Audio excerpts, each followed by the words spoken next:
नवग्रह मंदिर बांधर ngata ada hello bedo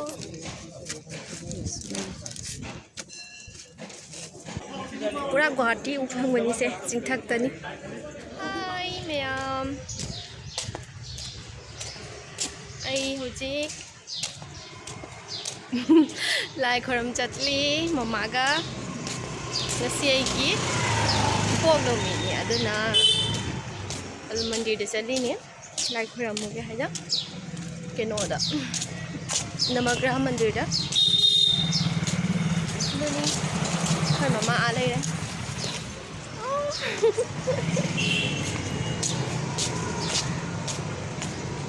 aduni ma'am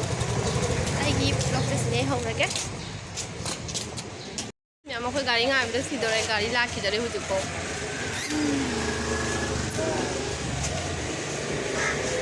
birthday ni ana kisi harau ni le te da no mo ki dai hai ni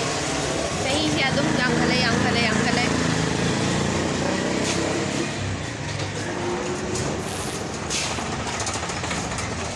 ngomagi mamai ga sina noi khalai ba kai no khang de kai tora ga myang ga ni myam gym chat ta challe không là gì thao phà đây rồi nè hơi gáy lại cho ra rồi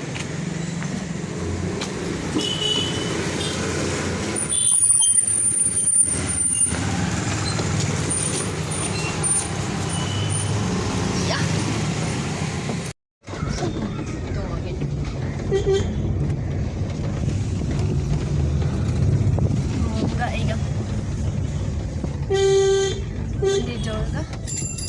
một bữa lần chứ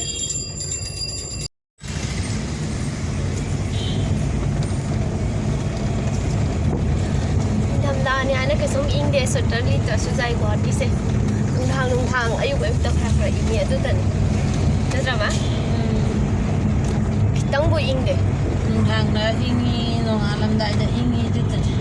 December tháng này tâm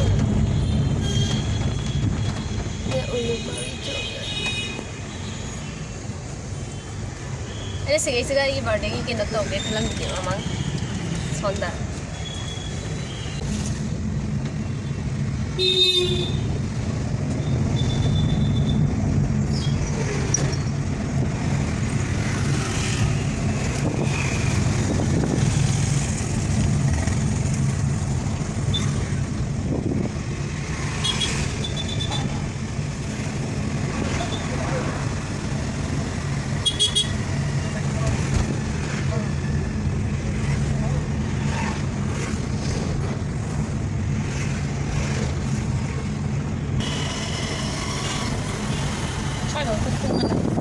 morning walk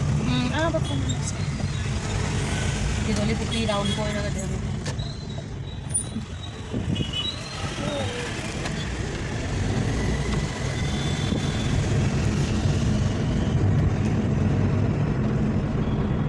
sini khara hang kan mai toi gari sura bom ko para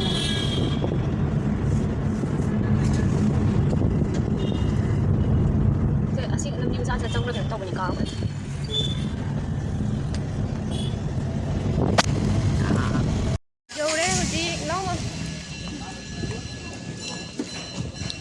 lại cái nào bắp có chay lồng lầy cái nó tạo đi nữa nên lầy cái gì đây là aro sakit được phun mà cái lâu nè yên nè thao ấy đó set này kia sắp lâu lại bảo à nó bro nó còn nó kim ăn thôi Rutinnya 1 juta kamu jangan bilang kalau jangan bilang phi cắt cái gì mà cái gì ra bro kamu boleh nana saja mỗi đi lối bên mà hai itu Robi Chandra Mangal Rahu অকল single নাই নেকি এটো single fig roll lagi এটো black black honey আজি শনিবাৰ নহয় নেকি honey lagi kali single হলে কিমান 회장도 미터 시스템도 나오라로. 대림자락이 대림자락 45타. ให้รู้นั่งแกมเราเลยนะอีกครั้งเดียว 이만해 줘. 45 대림자락. 안에 내일 미터니기. 대림자락. จักกี้ให้รู้จักกี้ চাকি 5 টাকা এটা 12টা লাগে 9টা গ্রহ কোনে 3টা 12টা না 1 2 3 4 5 6 7 8 9 10 11 12 তাৰপিছত দুপ্লেট হয়ে যাচ্ছে না প্লেটও নেই cái nó mà hai lâu rồi yêu có phi amuba nè chaki nè lay nè cd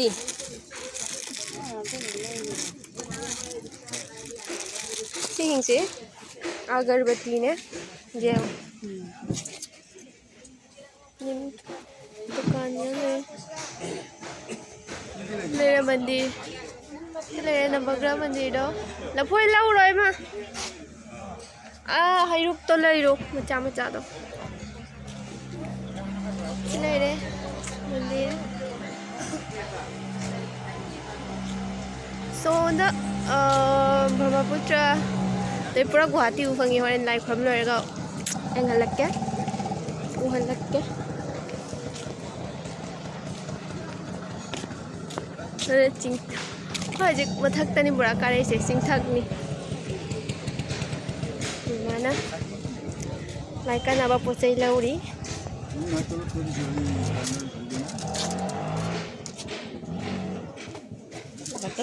시리 너희 칸럭 다음은 đây quay lâu một chỗ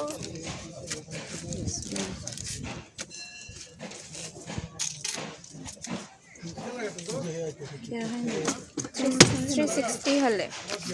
sandal होए थोड़ी सा तारा लोगे दादा 10 টাকা দিয়ে ये सब किसी में जाने एक 15টা করে cái sandal thầm गे तो đi hồi bandar na chin ge ni hama sandal thầm mu khang ba yate thoi दादा सैंडल হ্যাঁ গাড়ি হয়ে যাচ্ছে দেখো দিন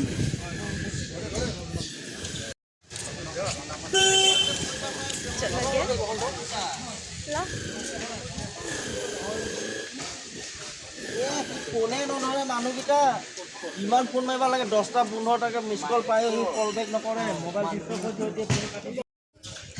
Navagramha मंदिर bandar nga ta ada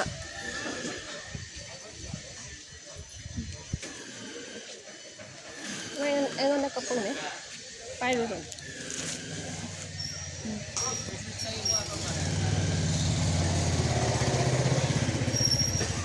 kapan na tro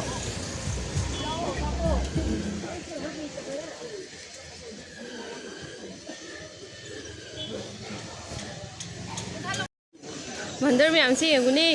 किचत्रा माँ पोते मुल्ले बनी जांग ना तू सिका चुला है टाइम जाऊ दे मुझे मी घूमना I can sit there and watch them all day long.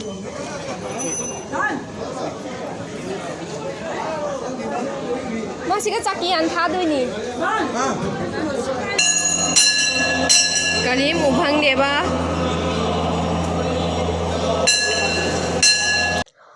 मंदिर मनुंग से इमम मम्मी करीमता उबा फंगदे अदुगा चंग्रगदे अदुम गानथोरेयबा अदो नवग्रह मंदिर से को मैम देव देवी मूर्ति की अमता लेते देव देवी की पूजा तौबा नते ग्रह पूजा तौफमनेबा मनुंग से अखोगी ग्रह मापन अदुगा ग्रह मापन पूजानी लेरिसे को मनुंगदा अतोपा मन कनो पूजा अतोपा लाई लेते खाली ग्रह मापन खक लेदो अखोइना खोरमिसिना सनी खोरम्बा चलुबनी कई हाइदी थांजा नुमित ओइबगी सु थांजा नुबिन्याबा को होइना चलिसे अदुना सनी द खोरमे अदो अतोपा सिंसु लोय खोरमे ने तोबुबदि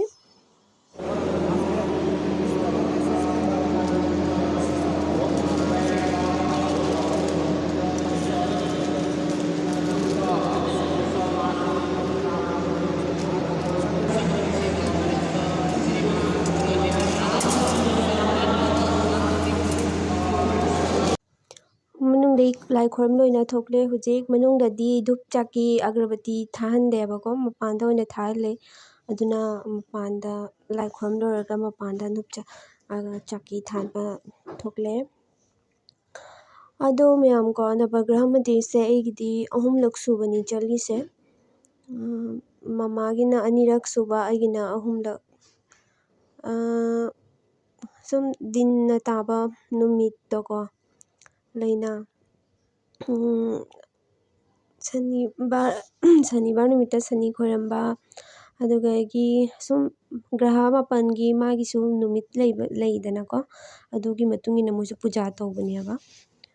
ꯑꯩꯈꯣꯏꯅ ꯆꯠꯂꯤꯁꯤꯅ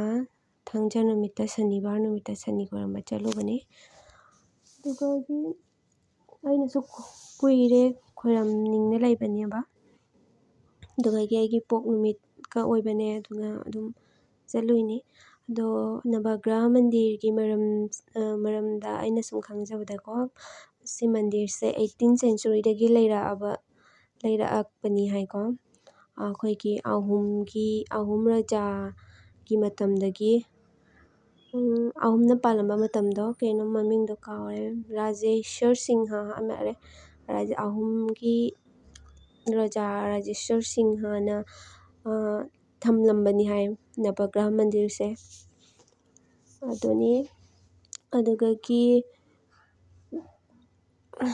ꯑꯗꯨꯅꯤ ꯃꯌꯥꯝꯁꯨ ꯂꯥꯛꯄꯤꯌꯣ ꯂꯥꯛꯄꯤꯕ ꯃꯌꯥꯝ ꯌꯥꯎꯔꯒꯗꯤ ꯅꯕꯒ꯭ꯔꯍ ꯃꯟꯗꯤꯔꯁꯨ ꯈꯣꯏꯔꯝꯕ ꯂꯥꯛꯄꯤꯌꯣ ꯁꯨꯝ ꯆꯤꯡ ꯃꯊꯛꯇ ꯂꯩꯕꯅꯤ ꯆꯤꯇ꯭ꯔꯥꯆꯜ ꯍꯥꯏ ꯃꯥꯜꯂꯦ ꯆꯤꯡꯗꯣ ꯑꯩꯈꯣꯏ ꯀꯃꯈ꯭ꯌꯥ ꯃꯟꯗꯤꯔꯅ ꯅꯤꯂꯥꯆꯜ ꯆꯤꯡꯗꯅꯤꯅ ꯑꯗꯣ ꯑꯩꯈꯣꯏꯒꯤ ꯅꯕꯒ꯭ꯔꯍꯅ ꯆꯤꯇ꯭ꯔꯥꯆꯜ ꯆꯤꯡꯊꯛꯇꯅꯤ ꯑꯗꯨꯅꯤ ꯑꯩ ꯍꯧꯖꯤꯛ ꯑꯃꯃꯝ ꯇꯧꯅ ꯆꯥꯛꯀꯤꯁꯦ ꯊꯥꯔꯤ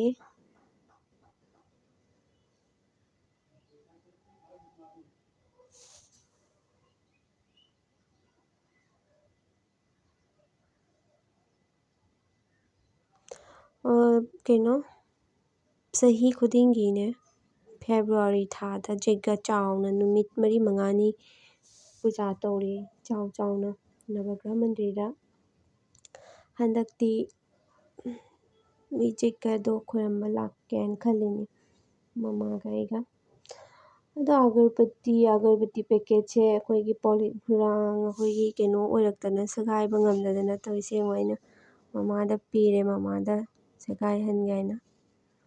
ꯆꯦꯒꯤ ꯀꯣꯚꯔ ꯑꯣꯏꯕꯗꯣ ꯑꯗꯨ ꯂꯧꯒꯗꯕꯅꯤ ꯂꯥꯏ ꯈꯣꯏꯔꯝ ꯆꯠꯄꯗ ꯄꯨꯕꯁꯤꯗꯤꯀꯣ ꯁꯦꯒꯥꯏꯕ ꯅꯨꯡꯉꯥꯏꯅꯕ ꯑꯩ ꯆꯥꯛꯀꯤ ꯊꯥꯕ ꯂꯣꯏꯔꯦ ꯍꯧꯖꯤꯛ ꯃꯃꯥꯗ ꯑꯃꯨꯛ ꯊꯥꯍꯜꯂꯦ ꯑꯒꯔꯕꯇꯤꯁꯦ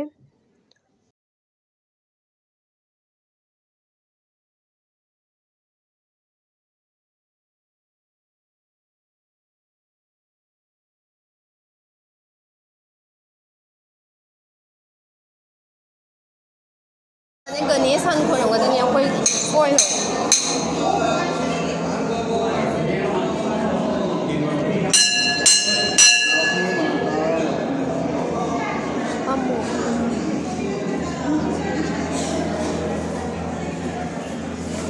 ꯈꯣꯏꯔꯝꯕ ꯂꯣꯏꯔꯦ ꯍꯧꯖꯤꯛ ꯃꯟꯗꯤꯔꯁꯦ 3ꯂꯛ ꯀꯣꯏꯗꯣꯏꯅꯤ ꯃꯥ ꯈꯪꯉꯕ मंदिर से उलट के नीचे जाने के लिए थोड़ा तुमको करीनो खंगे पूरा गुवाहाटी उफंगबनी से चिंथक्तनी नुंसा याम साय मंदिर से 3लक कोइगे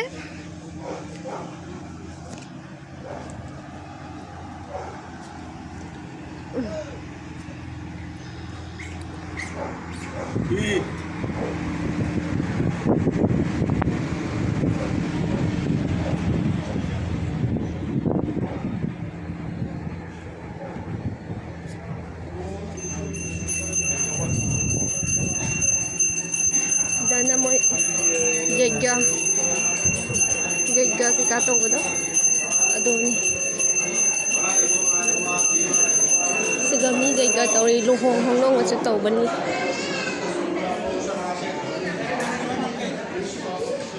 मंदिर दा पूजा ले 12 13 14 15 फेब्रुआरी दा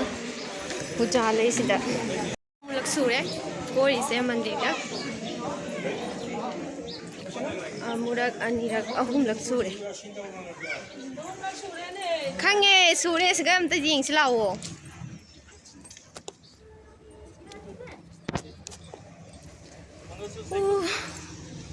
ꯌꯥꯝ ꯐꯖꯗ꯭ꯔꯥ ꯚ꯭ꯌꯨꯁꯦ ꯐꯖꯗ꯭ꯔꯥ ꯑꯁ ꯆꯤꯡꯊꯛꯇꯅꯤ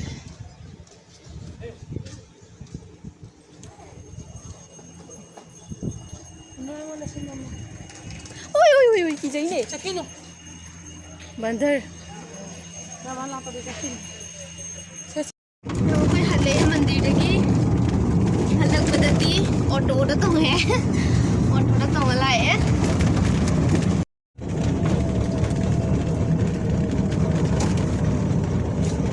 ꯆꯤꯡꯊꯛꯇꯒꯤꯅꯤ ꯍꯧꯖꯤꯛ ꯀꯨꯝꯊꯔꯛꯏꯁꯦꯀꯣ ꯑꯩꯈꯣꯏ ꯅꯪꯒꯅꯤꯀꯣ ꯃꯥꯅ ꯆꯠꯄ Iya tarage. ꯄꯨꯡ 12:30 ꯇꯥꯔꯦ ꯄꯨꯡ 2:30ꯒꯤꯗꯣ